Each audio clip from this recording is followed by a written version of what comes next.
jaz bom imel sedaj nekako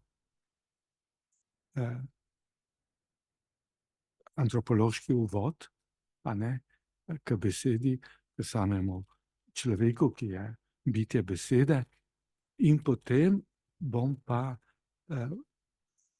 to, kar sem dal v napovednik, razgrnil besedo v treh stopnjah, a ne, beseda pomenkovanja, beseda sporočanja in beseda par excellence, beseda kot taka v vsej veličini. No, tukaj smo na teološki fakulteti, zato dovolite, da preberem prvi stavek današnjega evangelija, ki smo ga že brali pri bogoslužju in ki je sicer iz Lukovega evangelija 11. poglavje, ki pravi: tisti čas je Jezus izganjal hudega duha, ki je bil nem. In ko je izšel, je mutec spregovoril in množice so se začudile. No, vidite, gre za tisto vprašanje, za čudenje, da smo pretreseni, zakaj pa jaz sploh govorim, zakaj pa mi sploh govorimo in kako je naneslo, da mi spregovorimo. Zdaj, če beremo Luko evangelij naprej, vidimo, da so se ne samo začudili, niso bili vsi navdušeni, ampak so kar pripisovali temu, da je to išlo iz neke hudobije. To se nam zdi tragično, ampak malo pomislimo, grška mitologija in druge mitologije prav tako pravijo, da so se bogovi ali pa polbogovi, demiurgi poigrali in ustvarili človeka. Se pravi, da so iz tega prahu titanov ustvarili človeka in titani so bili nekaj zlega. Se pravi, vedno je bila ta skušnjava, da bi človeka razlagali za zlom, kajti človek je tragično bitje in tudi vidimo Jezusovi rojaki, namesto da bi bili veseli, da nekdo lahko govori, da nekdo lahko prepeva in bi z njim zapeli, z njim poskakovali, so sprejeli razlago, da je tukaj hudi duh na delu, s katerim je rabi iz Nazareta povezan. No, seveda tudi danes imamo kdaj občutek, da je človek tolikšno tragično bitje, in v tej tragiki celo Prešeren zapel, kaj pa tebe treba bilo, ali pa Simon Gregorčič, človeka nikar. To je velika skušnjava, da bi zaradi človeške tragike, njegovega trpljenja,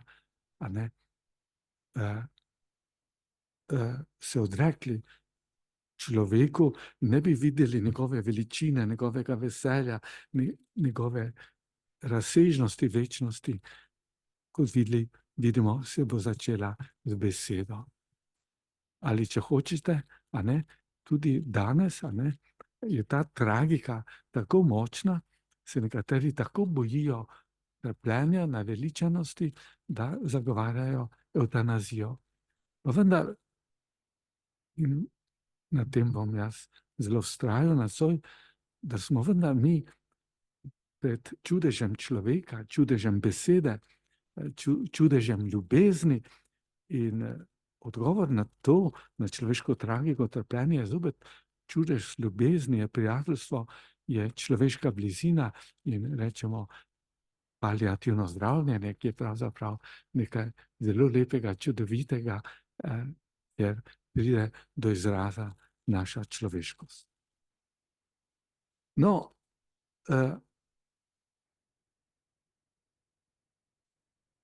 toliko za uvod, sedaj pa k sami antropologiji ali k nauku o človeku. Vidite, stalno se sprašujemo, kdaj neki pa se je pojavila beseda in zakaj se je pojavila beseda. No in tukaj imamo več teorij, Nihče izmed nas ni bil takrat navzoč, ampak tisto bistveno vprašanje je, od kdaj je ta prehod iz govorice k besedi.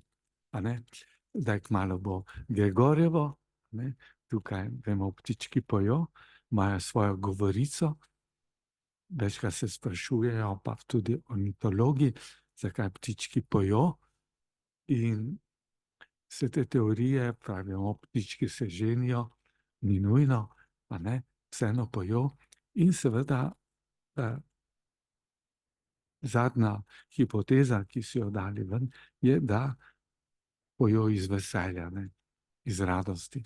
Se pravi, to je ta govorica, s katero se izražajo. Ampak, kot bomo videli, je pa beseda nekaj drugega. No in sedaj nastane vprašanje, ali je Homo sapiens neandertalis že govoril, ali je govor oziroma beseda pripisujemo samo Homo sapiens sapiensu. No, vsekakor vidimo, da je neandertalec že imel govorico. In mogoče že neko prvo stopno, ali pa ne prvo stopno, to je še preveč povedano, ampak zametek besede. Najprej, ker je biološko sposoben bil govoriti. Vidite, primati, zlasti šimpanzi, ki naj bi bili najbolj podobni človeku, imajo takšno morfologijo grla, ali ustne votline, da so sposobni proizvajati zvok, ne pa same besede. No, medtem ko pa te biološke analize kažejo, pa da je bil neandertalec že sposoben. Tudi vidimo, da je imel že zelo dovršeno orodje. To dovršeno orodje večkrat vidimo bolj dovršeno, bolj sofisticirano ali bolj izdelano, kakor pa od Homo sapiensa, in tudi je že pokopaval svoje pokojne, vanj polagal tudi orodje, se pravi, da je bil že religiozno bitje, ali če hočete, pa ne, če govorimo v klasičnem teološkem jeziku, gotovo je že imel tudi človeško dušo. Se pravi, tudi po Aristotelu ali Tomažu Akvinskemu imajo rastline rastlinsko dušo, živalsko dušo, vsekakor je imel že človeško dušo.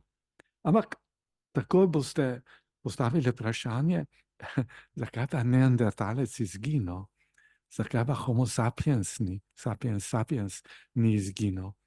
In tako so se pojavile že v 19. stoletju pač teorije, Homo sapiens je bil bolj nasilen, in je za tega neandertalca iztrebil. No, bi rekli, ta ideja boja za obstanek je danes čisto preraščena, kajti da so živa bitja, torej rastline in živali, da so živele ni samo vprašanje boja za obstanek, se pravi za življenjski prostor, ampak je tudi zahvaljujoč zavezništvo ali aliansi. In vidimo, da sta sočasno bivala neandertalec in Homo sapiens in da vsaj preko genetike, ko raziskujemo, ima vsak človek, tudi izmed nas, vsaj 2% neandertalskih genov ali kromosomov. Takoj bi bila tu neka razlaga, da takrat, ko se neke vrste križajo, da so nekako bolj obstojne. In prva razlaga biologov je bila pač, da je Homo sapiens, ker je sprejel nekaj neandertalskih genov, da je bil nekako bolj odporen za vremenske in okoljske spremembe. No, ampak vidimo, da je to enostavno premalo, a ne? Kajti vidimo, da so tudi drugi sesalci prestali ledene dobe in brez neandertalskih kromosomov, tako se pravi, da ta razlaga ni dovolj močna. Pač pa se danes antropologi čezdalje bolj nagibajo k temu, da je Homo sapiens sapiens res bil vsaj v zadnjem obdobju neandertalca nekoliko manj spreten, manj habilis in tudi imel manj sofisticirano orodje, ampak nekaj opažimo, a ne? Se pravi, nekaj, kar lahko sklepamo, večanje možganske skorje in posledično lahko sklepamo, da je bilo v njemu več duha, se pravi, več duševnosti, ali drugače povedano, da se je pri njem pojavila beseda in ki se je pojavila beseda, je zmagoval duh, se pravi, zmagovala inteligenca, vprašanje kombinatorike in s tem se je lažje prilagodil ali znašel v različnih situacijah in seveda tudi preživel.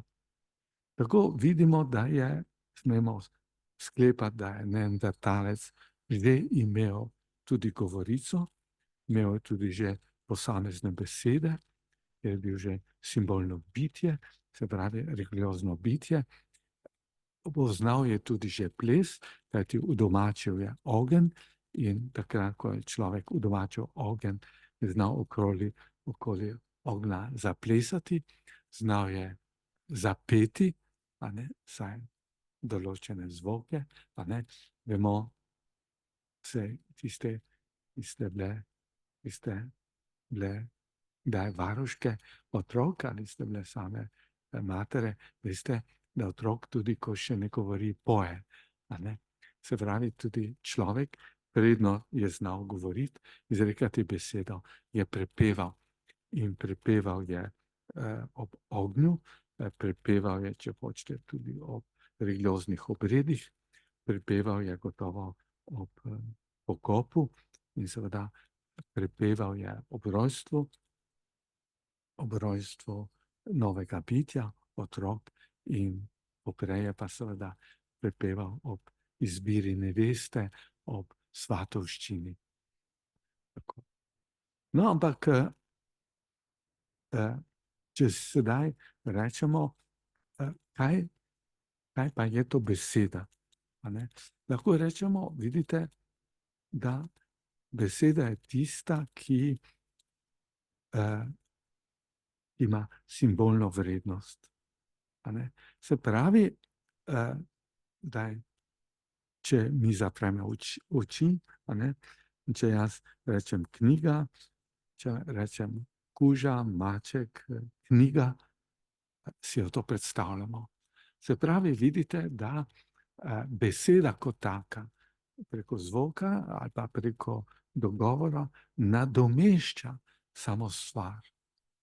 In v tem je genialnost, ali v tem je moč intelekta, ali s tem je pojav novega sveta, simbolnega sveta, da jaz neke stvari ni potrebno, da otipam, ni potrebno, da z očmi zaznam, ampak dovolj je beseda, dovolj je simbol, da vem, da to obstaja, da se mi bliža in da me lahko razveseli ali razžali, ali pa, bi rekel, mi daje poguma ali pa povzroča strah.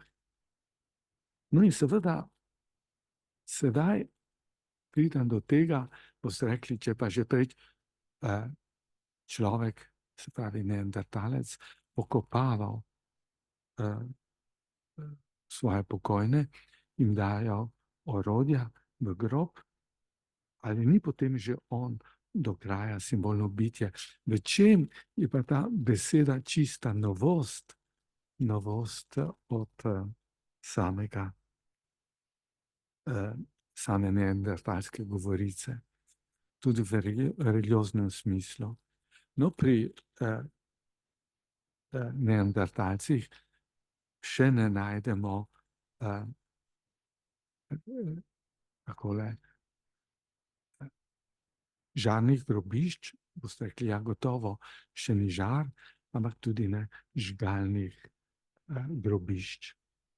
Se pravi, da je Homo sapiens, za njega lahko že trdimo, pa je poznal molitev, ki je žgalna daritev.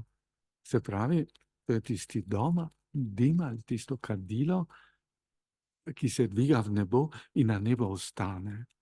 In se pravi, s tem pa je človek videl, ker je nekaj na nebu ostalo, da lahko komunicira z bogovi, se pravi, da se druži z bogovi, da je začel verjeti, da so ga bogovi tudi ali božanstvo ustvarili in da lahko z njimi komunicira, kot sem rekel, preko žgalnih daritev in pa tudi religioznih besed, samih besed, preko molitve, se pravi preko krika ali molitve, preko krika ali preko pesmi, ki ne izražajo samo njegovega čustva, razpoloženja ali njegovih strasti, ampak preko petja s simbolno besedo, te ostanejo pri Bogu, pri božanstvu in tako človek nekako samo preko besede, ki jo spravi iz svojega srca ali nad duše, se podviza tudi v samo nebo med same bogove. No, sedaj moram reči, pridemo k tej prvi stopni govorice, ki je pomenkovanje. Vidite, ta pomenkovanje, se pravi, to je ples, s katerim izražamo melodijo, ritmiko, vendar to je več kot govorica telesa, je pospremljena z pesmijo. No, vidite, pesem, izraža besedo, prvostopne besede, čeravno jo vsi že poznamo. Ker ko že otroke naučimo pesmic in otrok, kot vidimo, rad prepeva pesem. Tudi ni slabo, če tudi otroke peljemo v cerkev, v sveti maši, vidimo, da že pri 3 letih otrok na vse grlo zna, rad prepeva alelujo. To mu je strašno všeč in kriči alelujo. Ja. No, pomembno je tole, da ta beseda, ki je kot melodija, ki je povezana z plesom, vendar izraža stanje naše duše, našega telesa, utrujenost ali veselje, in v tem ponavljanju hoče tudi nekaj povedati. Vidimo, da to besedilo, ki spremlja ples, pove, za kakšen ples gre. Ples tudi razlaga. Drugače vidimo, da ples je sprva v govorici samo imitacija, ne česa drugega. Ko je pa ples povezan z melodijo, ne samo z govorico, ampak tudi z samo besedo, pa ima tudi sporočilno vrednost. Se pravi, sporoča, ali gre za pokop, ali gre za svatbo, ali gre za rojstvo, ali gre za to, da bomo počastili bogove. Se pravi, vidite, da je beseda tista ali simbolika tista, ki dovrši tudi človekovo telesnost ali pa telesno izražanje. Že Aristotel je povedal, da je kultura druga narava in preko kulture človek dovrši svojo svojo telesno držo ali pa svoj biološki razvoj. Ne? No, vidimo, da tudi beseda, ki je simbolna, ki je kultura, pomaga dovršiti spolno diferenciacijo. Vidimo, da tradicionalne družbe, tam je to jasno, deklice drugače vzgajajo, žene, kakor pa fante, ki jih vzgajajo ali pripravljajo za lov, za boj in tako naprej. Se pravi, da je ravno beseda tista, beseda petja, beseda ritma, beseda rituala ali obreda, ki nas tudi biološko, če hočete, dovrši. No, seveda ta beseda, ki je pomikovanje, se pa lahko odplesa tudi osamosvoji. In to se je vsekakor odvijalo v samem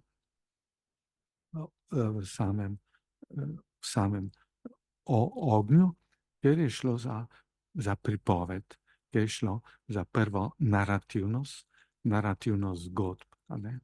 Vidite, in to je zdaj pomembno. Ne? Narativnost zgodb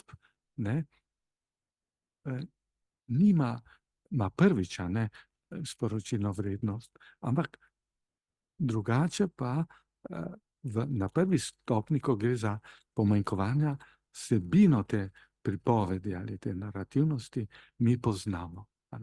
No, sami veste, da tudi če gremo v gledališče, mi poznamo Cankarja, dobro poznamo Shakespeara, poznamo, bomo rekli, kaj še poznamo Moliera, redo, ampak kaj je zdaj pomembno, kako nekdo to pripoveduje, kako interpretira to zgodbo. Vidite, da tudi ta pomenkovalnost ni brez vrednosti. Seveda, če režiser pa dramaturg nista interpretativno dovolj močna, skušata tekste popravljati. In tu pridemo do nesmislov, kaj boš dopolnjeval, pa popravljal Shakespeara. To je hecno, kdo si pa ti, če močan tekst, nimaš kaj dodajati, ampak tekst sam je tako bogat, da ga lahko na novo interpretiraš. Ali v tej pripovedništvu. In zato hočem reči, tudi tradicionalne družbe so poznale službo pripovednika, ki je govoril o zgodbah, pripovedi, ki so jih že poznali, ampak jih je na tak način pripovedoval, da je to velika slast. No, vidite, tudi to prvo stopno pripovedi, če greste torej gledališče, vemo, da če stane sever spregovoril, kljub temu, da smo poznali tekst, smo uživali. Dobro, ne dobim nobenega honorarja za to, kar bom zdaj povedal, ampak če greste poslušati Moliera, Skopuha, ta glavni igralec, moram povedati, Emeršič, z njim predstava stane pa pade, on spregovori in že uživamo, pa poznamo tekst, poznamo besedilo, ampak to je strašna slast, pripovedovati in seveda tudi, tako lepo je rekel pesnik René Char, beseda naj bo 1000-krat, ali pa neštetokrat izrečena, bo vedno deviška, bo vedno prvič. Se pravi, da včasih je tako doživeto, kaj v pripovedi, da uživamo, kljub temu, da tekst poznamo, oziroma bi rekli, da ga na tekst na novo razumemo. No in vemo, da večkrat je kdo zelo prisrčen, ko pripoveduje, tudi otroku rečemo, nam boš pa povedal ti tisto zgodbo ali nam boš pa povedal tisto pravljico in potem uživamo, ko nam pripovedujemo. Ali pa tudi, starata, je rad pripovedal zgodbo, mi se ob nedeljah nedeljskem kosilu svoje pogovarjamo, on nas tako posluša, žalosten, pa rečem, no, zdaj bomo pa mi tiho, pa bo Ata povedal, kako je bilo med vojno, ko je Italijanom kruh ukradel, pa ga niso dobili. Mi poznamo to zgodbo, ampak smo veseli in uživamo, zlasti, ker on s tolikšno slastjo to pove. Ne? No, vidite, kaj lahko rečemo. Prva stopnja je pač pripovedna, je pomenkovanje, ki nam bistvo ničesar novega ne pove, ampak ima status, bomo rekli, glasbe ali simfonije, bomo rekli, tudi poznamo, ne? Mogoče smo tisto skladbo že sami izvajali, ampak ta interpretacija ali pa interpretacija nekoga nas vedno oplaja, nas razveseli. No in tudi, kaj hočem reči, vidite, to je hudo, to je hudo, da ta prva stopnja, da je zbledi. Dobro, v svojem poklicu sem bil kdaj tudi svetovalec zakonskih parov, ki so bili v krizi, in kaj znajo povedati, zakaj so v krizi, kaj so težave, nič si nimava več za povedati. Mislite, nič novega. Ali tudi mož začne kaj pripovedati, ona reče, ampak to smo že tisočkrat slišali, kaj pa, ko bi bil ti malo tiho. Dobro, kakorkoli že, vidite, lahko je tudi obratno, ampak kaj želim reči, vedno lahko z novim navdihom. In vidimo, gledajte, in tu je zdaj pomembno, da že ta prva stopna beseda, ko je pomenkovanje izraža ljubezen ali pa prijateljstvo. Vidimo, gledajte, nam je, mogoče ste kdaj slišali za Franceta Rodeta, dobro, vedno je bil to, kar je zdaj, je bil profesor in nam je pravil, pogledajte, gospodje, pojdite v Ljubljanici in boste videli dva zaljubljenca, ko se pogovarjata. Ne vem, če si res povesta kaj novega, ampak stalno si govorita in stalno sta srečna, samo da nekdo nekaj govori, in potem, tako kot on znal, včasih, se veste, potem časti stvari človeka spremenijo, ampak takrat je rekel, gospodje, vidim, da mi prekimavate, torej imate izkušnje. No, kakorkoli že, ni se nam težko živeti, brali smo romane, videli smo filme, se pravi, da je takrat, ko je prijateljstvo, ko je ljubezen, je čisto vse zanimivo. In takrat povemo, kako se tako je naneslo, da sem v Franciji enkrat bil z svojimi prijatelji, smo šli na večerjo, ampak to smo pa ugotovili, dobro, da nas je več, danes je Valentinovo. Potem pa eden reče, pa poglej, ona dva, tiho sta jedla, potem na določenem trenutku je mož vzel eno škatlico, dekleto, ne vem, ali je bil mož ali je bil fant, podaril eno verižico, ona se mu zahvalila, ga objela, potem sta pa zopet jedla brez besed. Jaz sem rekel, ne vem, kaj bi ji mogel podariti, kaj pa, če bi ji podaril besedo, kaj pa, če bi ji podaril veselje, ali pa upe in tako naprej. Hočem reči, vidite, to je ta, rekel, naveličanost, da nam stvar ni več zanimiva. In seveda, tudi pravim, tudi če nič ni novega, če nekaj iz globin pripeljemo, je zanimivo. Tam, seveda, to je komedija, ko sem se učil angleščino v St. Giles School na Oxford Street v Londonu, smo morali igrati nek sketch, Romeo in Julija, ni bilo od Shakespeara, ampak tako je bilo, in je bilo, tam je bil tekst, ko mora reči Romeo, Julija, I love you. In on to reče, On mu pravi, ja, to je pa zanimivo, ne? Dobro, vidite, da tu gre onkraj same informacije, da tega je pač ta komedija, ne, tudi mogoča, o Romi in Juliji, ampak kaj želim povedati, da je zelo pomembno, da o praznikih si pa privoščimo, ne. Glejte, starši danes otroka peljejo k enemu, drugemu jeziku, eni, drugi telovadbi, glasbeno šolo, hvala Bogu in tako naprej, a ne.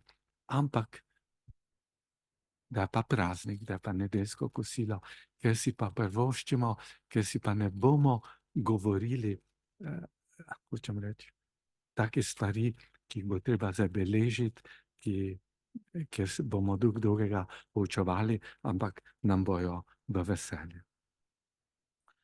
No, kaj želim povedati, vidite, to je zdaj pomembno, zdaj boste razumeli, zakaj tudi obred, a ne, tudi Maša je v nekem smislu tudi prva stopnja besede, začetek besede, ne.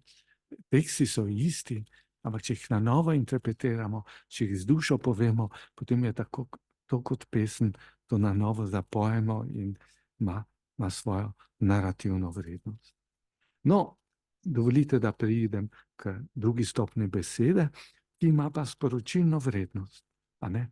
No, to je pa strašno, sem bil na enem simpoziju, tudi o besedi, ne, in jaz sem imel temo, ne, med govoriti in povedati, ne.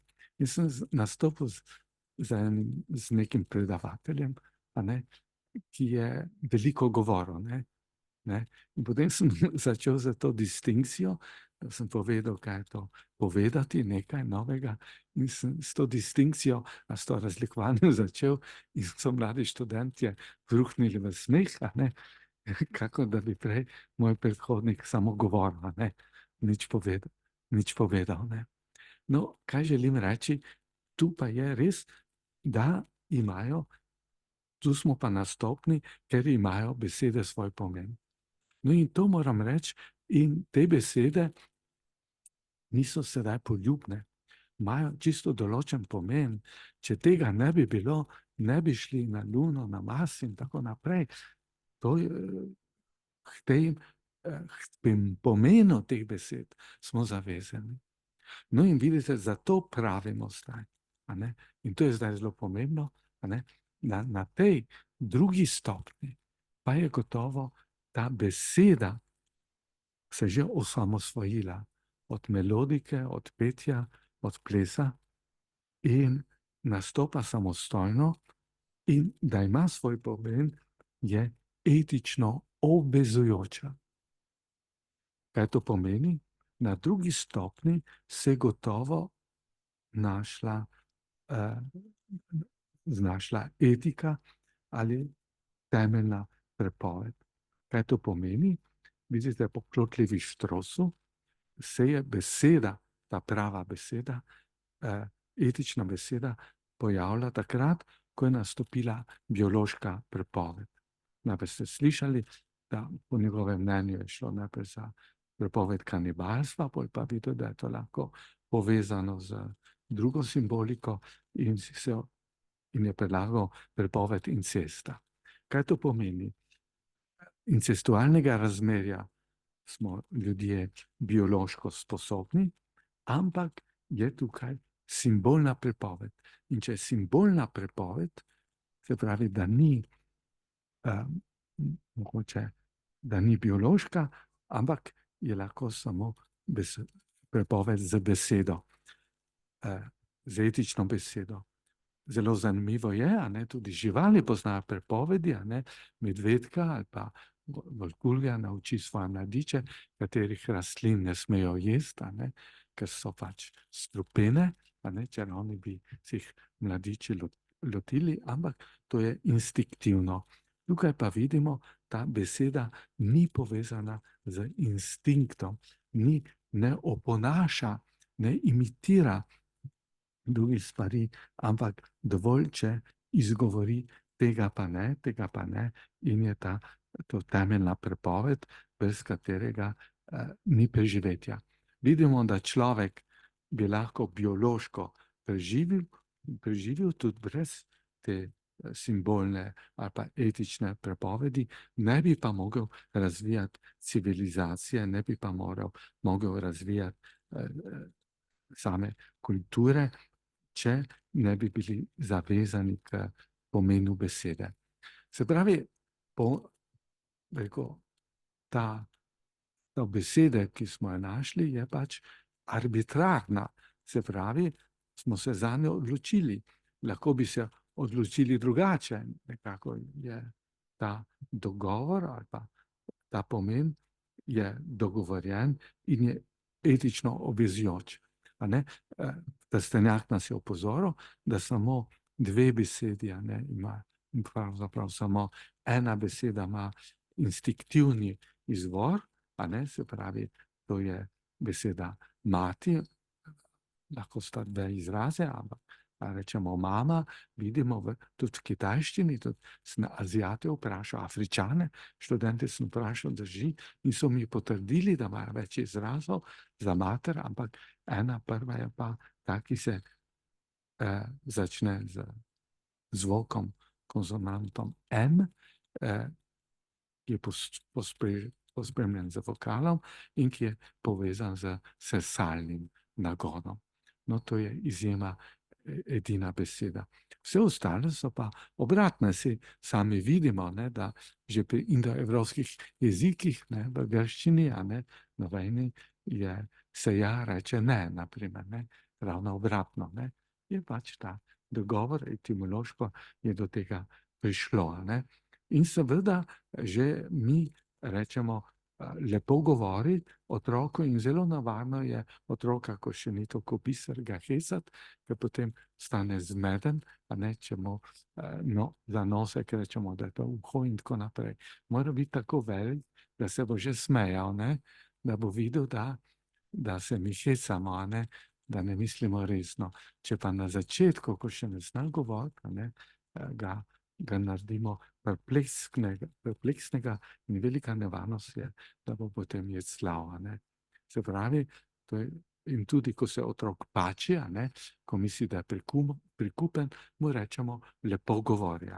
Se pravi, da beseda nekako obvezuje. No in vidite, ta začetek etičnosti poudarja, da je človek etično bitje in hkrati tudi intelektualno. Če malo pomislimo, besede imajo svoj pomen, da tudi demokracija pravi, da je človek z logikon živo bitje, ki je logično bitje. Logikon pomeni dvojno, da zna govoriti in da zna razmišljati. In vidimo, da tudi temelj demokracije je v tem, da je človek logikon, da je govoreče bitje, da izreka govor, da izreka besedo in da imajo besede obvezujoči pomen. Vidimo, da tudi, če se spomnite, kdo je povzročil našo demokratizacijo, slovensko ali pa tudi samostojno državo, šlo se je najprej za tista odklon skupnih jeder jugoslovanskih, kjer smo rekli, mi lahko resnico ali pa tisto besedo, kateri smo zavezani, to je lahko samo materin jezik in mi tega ne damo. Mi bi lahko ohranili folklorno posebnost, smo rekli, naš materinski jezik nas tudi etično zavezuje. No in seveda, tu so bili najprej pisatelji, pesniki, ker pesnik je tudi zavezan k avtentični govorici, da resnično izraža njegovo stanje. Vidimo, da je zlagana poezija slaba poezija. In da ta zavezanost pomenu besede je etičnost. In na drugi stopni, za pisatelji, pa vidimo, so tako izstopili pravniki, tudi pisateljsko ustavo, ki jo imamo še danes, nekoliko spremenjeno, so pomagali pisati pravniki in so rekli, besede imajo pomen, a ne? Besede nas zavezujejo. A ne? Zato je tudi ustavno sodišče, a ne? Se ne sme, ni prav, takrat, ko se pragmatično odloča, ne? Ampak mora reči, besede imajo pomen, besede ustave, a ne? Nas etično zavezujejo. In se pravi, sama demokracija se je začela z pravno državo in vidimo, da samo pravna država lahko odpravi korupcijo, zlaganost v sami družbi in seveda je etično zavezujoča. No in seveda, sedaj pa pridem k tretji stopnji, ki sem jo najavil, to je beseda par excellence. Ja, no vidite, res pa je, da v Svetem pismu beremo, Bog je rekel in bilo je. Ne? Bog nekaj reče in je svetloba, Bog nekaj reče in gre vodovje na eno stran, Bog izreče besedo in so rastline, Bog tudi spregovori, so tudi ptice, živali. No in vidite, tukaj gre zdaj za tisti pomen, a ne, da v Svetem pismu je izraz beseda, ki je dabar, ki pa v hebrejščini isto stvar pomeni kot beseda. Ne? Bog nekaj reče in je dabar. Tisto, kar reče, izreče besedo in ko izreče besedo, dabar je hkrati to obstaja. So še drugi izrazi za besede, a ne? Ampak za tisto pravo besedo pa je dabar. No in vidite, seveda, ja, veste, da v 11. stoletju so Amoreti naredili pikice, se pravi punktualizacije hebrejskega jezika, a ne, in so za to besedo dali dvakrat a in rečemo dabar, ne. Ja, če druga punktualizacija e pa o, je pa Deborah, pa pomeni čebelo. Je strašno zanimivo, a ne, da v hebrejščini ima čebela tudi isto konstrukcijo, iste konsonante, kakor beseda in vidimo, seveda, čebela dabar ima sedaj dva pomena, a ne, se pravi, na eni strani je to ta čebela, ki je matica, a ne, in seveda rojeva nekaj novega in vidite ta beseda dabar, a ne, vidimo rodi stvarnost, rodi resničnost in pa tudi matica, v nekaterih jezikih je tudi čebela kraljica, se pravi je kraljica, kar pomeni, da tista prava beseda kraljuje, vodi ali usmerja neko družbo. Dovolite dva simbolna pomena, ki jih narekuje svetopisemska beseda lahko dabar. No in v tem smislu vidite, nastane zdaj vprašanje in tu se bom zdaj v koncu pomodil, kaj pa zdaj s človekom? Človek pa vidimo, je Božja podoba. Ne? Dobro, če je Božja podoba, ne, vidimo, da se potem pogovarja s človekom, da se pogovarja z skušnjavo, da se pogovarja z Bogom. Vidimo, da temeljna prepoved obstaja, tudi v raju, no, ampak se pravi, da je že civilizacija, da že etika obstaja, ampak nekaj drugega je zanimivo, a ne? Ali je ta človek, če ga je Bog ustvaril, vemo iz zemljo, in ga je ustvaril po svoji podobi in podobnosti, po starem prevodu, po svoji podobi in sličnosti. Ali je Bog ustvaril človeka tudi potem, da človek lahko izraža to besedo par excellence, ki je dabar. No in seveda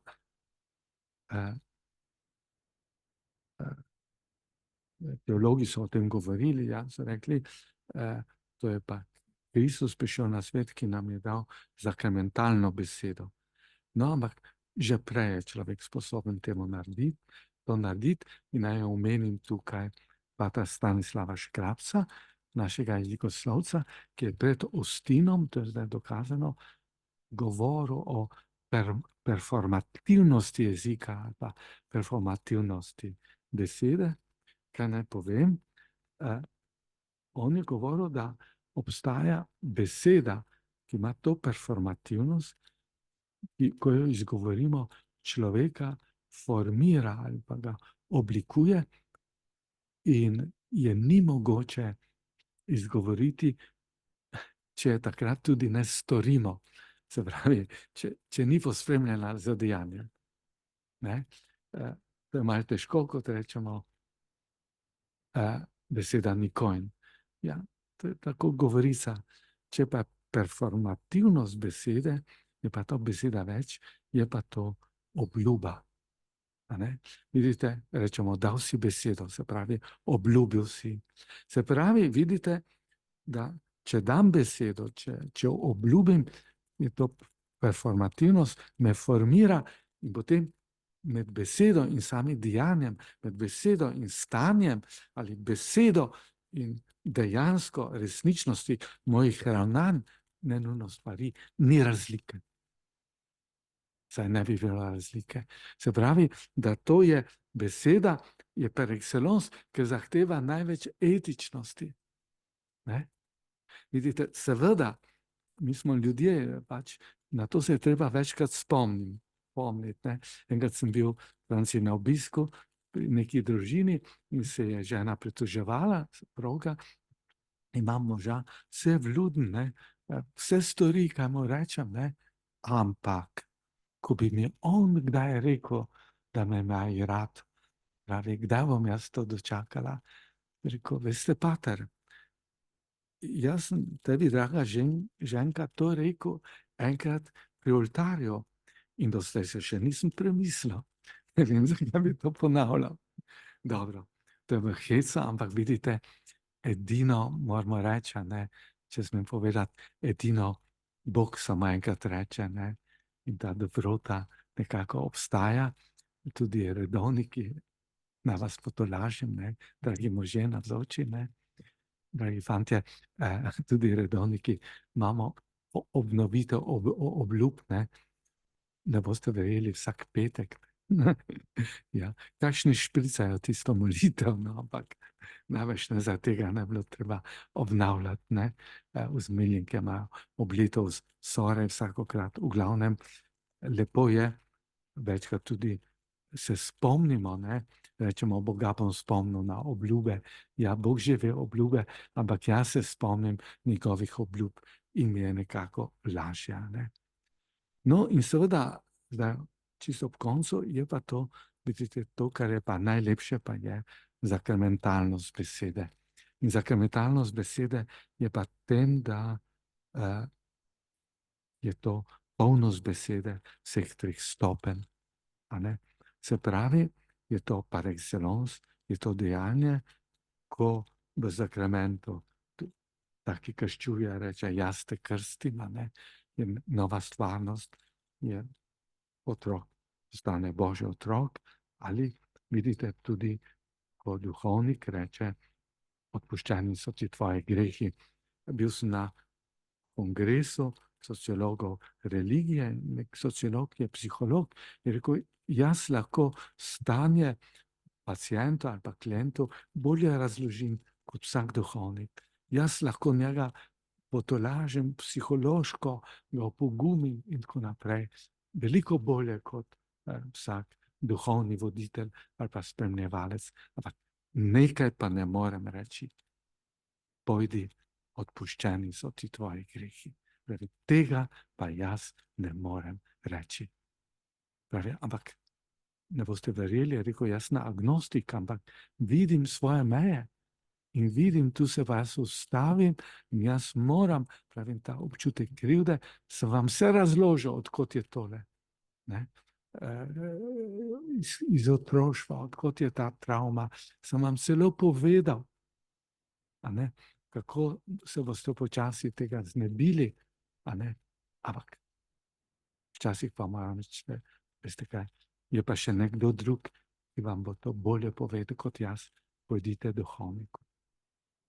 Se pravi, vidite, to je beseda dabar, to je performacija beseda Božje usmiljenja. No, sedaj razumemo, zakaj papež Frančišek tako blagohoten, do vseh, ki imajo težave, do grešnih ljudi, pravi, kdo sem jaz, ki bom sodil, samo Bog je ljubezen sama.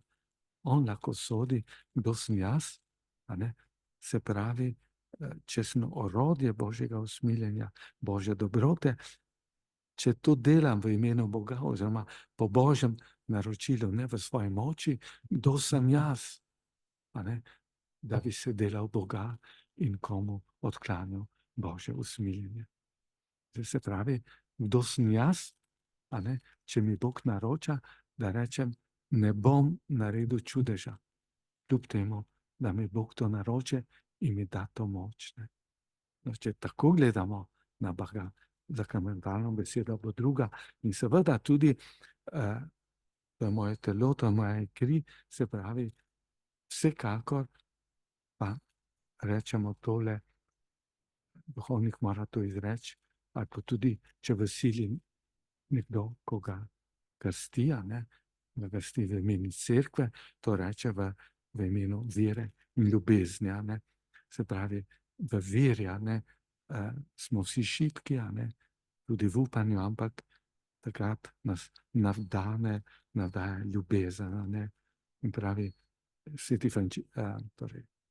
Sveti Oče posebej naroča, spovednikom naj ljubijo, naj imajo radi grešnike, ljudi s težavami, potem, če jih ljubijo in če se bojo sami skušali spreobrniti, bo to veliko lažje, ko sem spovedoval v Parizu v skupnosti Jeruzalem, v cerkev Saint-Gervais, zadaj za L'Hôtel de Ville, se pravi županijo, tam smo spovedovali tako, da ne samo penitent, ampak je moral tudi spovednik, duhovnik klečati, in nam je povedal, prior, zakaj to, pravi, veste, mora biti v zavesti vas, da Bog želi, da se pred njim znajdeta dva grešnika. Ja. Se pravi, da tudi spovednik, duhovnik prosi usmiljenja zase, da bi znal ljubiti, da bi znal verovati. No, podobno tudi pri sami Evharistiji, da tukaj gre za veliko skrivnost, da se zgodi tisti čudež besede, da Bog, Božji sin si prevzame telo, ki je kruh, dobrota sama. No, vidite, zdaj pa se vam opravičujem, ker sem se preveč obdržal v prvi stopnji besede, antropologije. Si bomo vzeli še nekaj minut za pogovor, jaz bi pa zaključil, vidimo, da takrat, ko pa gre za sakramentalnost besede, ko si dva zaročenca izrečeta to besedo, je to nekaj čudovitega, lepega, je pa to nova stvarnost, je pa to živa beseda, ki je med njima. No in zato potem tisti zakonci, ki se pomišljajo, da bi šli na razen in svetujemo, kaj pa, če bi zopet molila skupaj, kaj pa, če bi prisluškovala tej besedi, tej najgloblji intimni besedi, kaj pa, če ta živa resničnost je med vama, kaj pa bosta videla, če se vama izpolni, rekel, če vaju predrami ta beseda k novemu življenju in vam sam narekuje, da ste sposobna tudi tiste sakramentalne besede samega odpuščanja in ljubezni.